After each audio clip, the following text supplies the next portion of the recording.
जतिन से। वैसे इनका दूसरा नाम है मिस्टर मैं हूं ना। मैं हूं ना। और भाई क्या हाल चाल?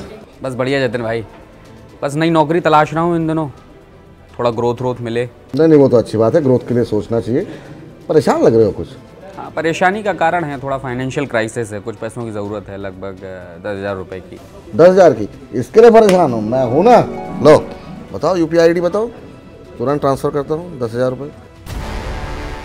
अरे जतिन भाई। हाँ क्या हुआ? यार मेरी गाड़ी खराब हो गई है, बस 5 मिनट के लिए यहीं पास में ही जाना था यार। अरे ये लो चाबी, मैं हूं ना। हाय जतिन। ओ हाय, बढ़िया। क्या हाल है? सब बढ़िया, बहुत शानदार। आप कैसे? मैं ही बहुत बढ़िया। जतिन यार तुम्हारा क्रेडिट स्कोर तो बहुत बढ़िया होगा, मुझे एक बिजनेस शुरू करना है और बैंक मुझसे गारंटर मांग रहा है। अरे यार इतनी सी बात, कब चलना है? मैं हूं ना। अरे 3 years later.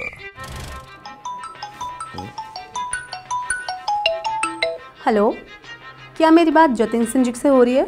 हाँ जी, मैं जतिन बोल रहा हूँ। Good evening sir. मैं आपको बताना चाहूँगी कि आपके ऊपर 10 लाख रुपए का लोन है। क्या? और पेनल्टी और इंटरेस्ट मिलाकर आपको 18 लाख रुपए पे करने होंगे। मैंने तो कभी, अरे सुनिए मेरी बात सुनिए, मैंने तो कभी कोई लोन लिया ही नहीं।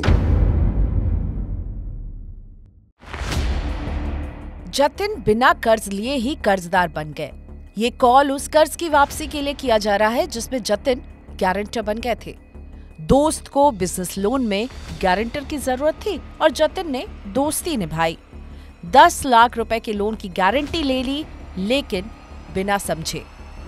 लोन लेने वाला लोन नहीं चुका पाता तो ब्याज समेत लोन वापस करने की जिम्मेदारी गारंटर के सिर पर आ जाती है। बिजनेस ठप होने के बाद जिस दोस्त के लिए जतिन लोन गारंटर बने थे, उसका कोई अता पता नहीं है। ब्याज पर ब्याज लगकर लोन की रकम का मीटर बढ़ता ही जा रहा है। यारी दोस्ती में या किसी अपने की भलाई के लिए उसके लोन का गारंटर बनना आपको मुश्किल में डाल सकता है। जतिन जैसे लोग जब गारंटर बनते हैं तो कई सारे दस्तावेजों में डॉटेड लाइन में बिना समझे सिग्नेचर कर देते हैं।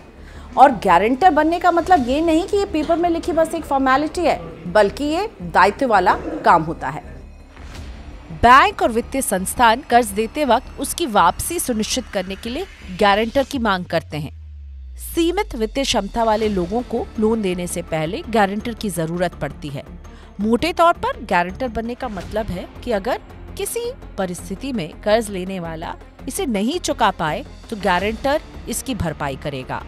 तो क्या अपने दोस्त का उधार अब जतिन को चुकाना पड़ेगा? लोग गारंटी को पहचान के तौर पे समझते हैं कि एक विटनेस डाली है, कोई हमारा अपनी दायित्व कोई नहीं है, लेकिन ऐसा नहीं होता। गारंटी का मतलब पूरा होता है कि अगर लोन लेने वाला कर्ज चुकाता नहीं है तो उसकी पूरी जिम्मेदारी वापस करने की गारंटर की होती है। लोन का गारंटर बनते वक्त जिन दस्तावेजों में दस्तखत लिए जाते हैं उसमें गारंटर अपनी संपत्ति बेचकर कर्ज चुकाने की सहमति देता है। यही नहीं, कर्जदार की मौत होने के बाद भी गारंटर की जिम्मेदारी खत्म नहीं होती। इस हालात में कर्जदार व्यक्ति का खाता फ्रीज कर दिया जाता है और बकाया राशि की वसूली होने तक गारंटर की जिम्मेदारी बनी रहती है। गारंटर बनते ही आपकी लोन एलिजिबिलिटी कम हो जाती है।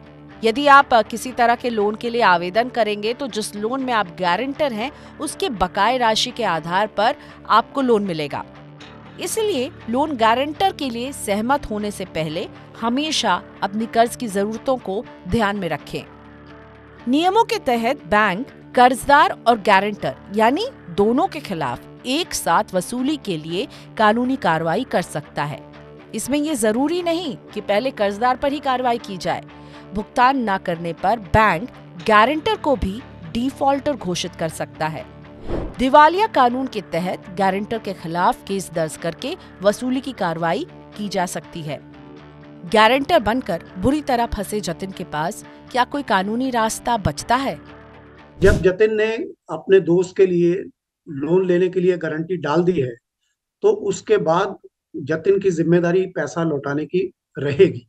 अगर वो उसका दोस्त फरार हो गया है तो उसके पास में कानूनी कोई ऐसा रास्ता नहीं है कि वो अपनी गारंटी से बच पाए और बैंक को पैसा लौटाने के लिए मना करे। पैसा तो लौटाना ही पड़ेगा।